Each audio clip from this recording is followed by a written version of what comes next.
Hello bright beautiful world and welcome back to my channel. Today I have another writing advice video for you.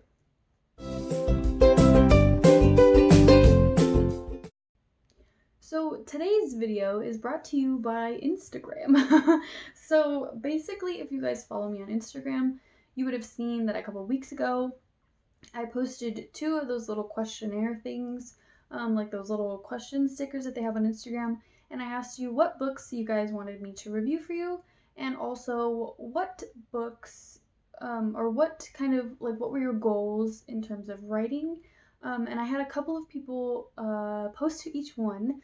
So if you watched some of my other videos, you know that I have an Instagram, and if you follow me there, there will be a bunch of notifications about what books I will be doing book reviews for each month, and also have little fun information time things. So definitely check out my Instagram if you want to see where you can answer the questions, where you can request books that you want to review. You can also request in the comments down below if you want a specific book to be reviewed or if you want a specific video here on my channel. So definitely follow me on Instagram. I'll leave it right here if you guys want to see that. If you don't know, it's always in the description box in my videos. So if you ever need to look for it, just check any of my videos and it's in there. So we're going to get started today, and today's video is about what do I do when I don't know how to put the words that I have in my head down, or how do I word things. So today's video is brought to you by Set91 on Instagram. Thank you so much for replying to my question, and now you're in a video. So if you want a shout out or if you want a video, put in your name. All you gotta do is interact with me on Instagram, and hey, you might get shout out in a video. There you go. So today's video is mostly about what it means to kind of get the words that you have in your head down on paper or down on the computer, and kind of ways that can help you kind of formulate what you want to say in words.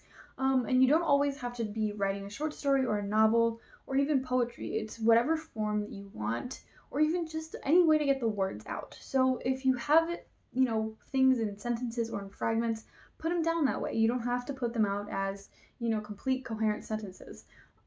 If you want to write a short story or a novel but can only put things out in poetry form or in fragments or in words or bundles of words, put them down as best as you can, and then from there kind of form however you want it to go. So a perfect example of how you can get things out on the page that you have in your mind is carrying a notebook with you everywhere you go, or even just putting it in the notes section of your phone. So whenever you have an idea, you don't want to forget it, and you don't want it to slip away or, lose it in the wind as you're walking or whatever you're doing. So definitely put it down however you can, no matter what you're doing or where you're at. Kind of just put it down wherever you can, whether it's a little notebook that you're carrying, whether it's your phone, the notes in your phone, just any way you can put it down so you can remember it later, or have it for later.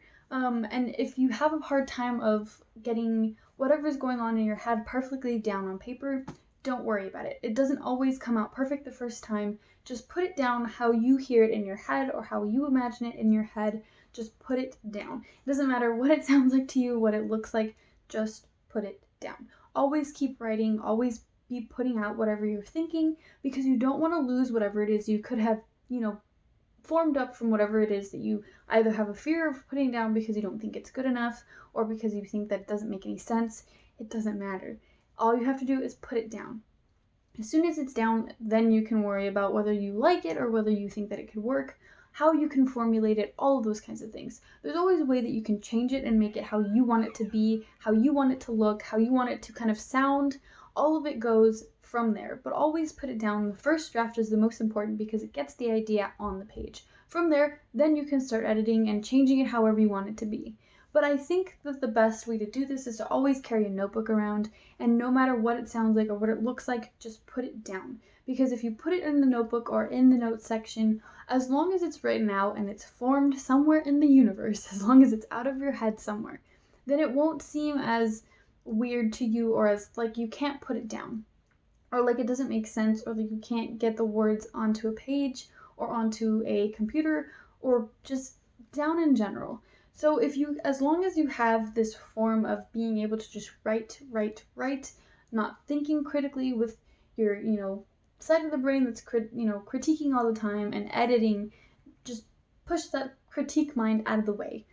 let the creative take hold and just put it down on the page, and then from there you can start being a critic and changing it however you want it to be. But I think the most important thing in terms of getting the words that you feel out on the page is definitely rearranging. So if you see that there's a certain thing, a certain phrase of words or sentences that you think fit better somewhere else, that's what I love about cutting and pasting and kind of like moving where you want it to go. That's where you can kind of formulate the whole, I don't know if exactly, what I'm trying to say is coming out across the paper. Another thing that I think works really well is reading it out loud. Reading it out loud to yourself, reading it out loud to somebody else, somebody who's never seen the material before. That usually helps in terms of what sounds weird or what doesn't seem right.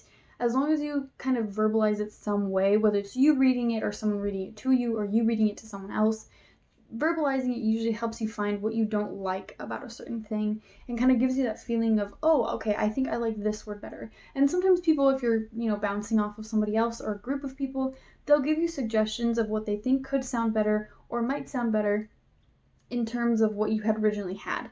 So that's always nice to have somebody else. And if you ever need a pair of eyes, you can always hit me up on Instagram, and I'm more than happy to take a look at whatever writing you're doing and help you with whatever you need. I love editing and I love helping with editing. Seeing a product go from one point in its existence to another point is just so refreshing to see, especially when the writer and the actual writing itself have improved so much. I love that. I love that so very much. So if you ever need anything, just let me know. I think that's everything in terms of ways of putting it on the page and how to get it out and how to make the words sound the way that you want them to. I'll probably do a part 2 if I think of any more ideas that could help, or if there's another type of way that you want me to kind of explore in terms of like what it means to put it down on the page. Just let me know in the comments down below. But that is all for today's video. Thank you guys so much for watching. If you liked this video, please give it a huge thumbs up. And if you want to see more videos like this one, subscribe to my channel. Turn on that bell icon so you can get notified whenever I post a video on my channel. And as always, thank you guys so much for watching, and I'll see you in the next video. Bye!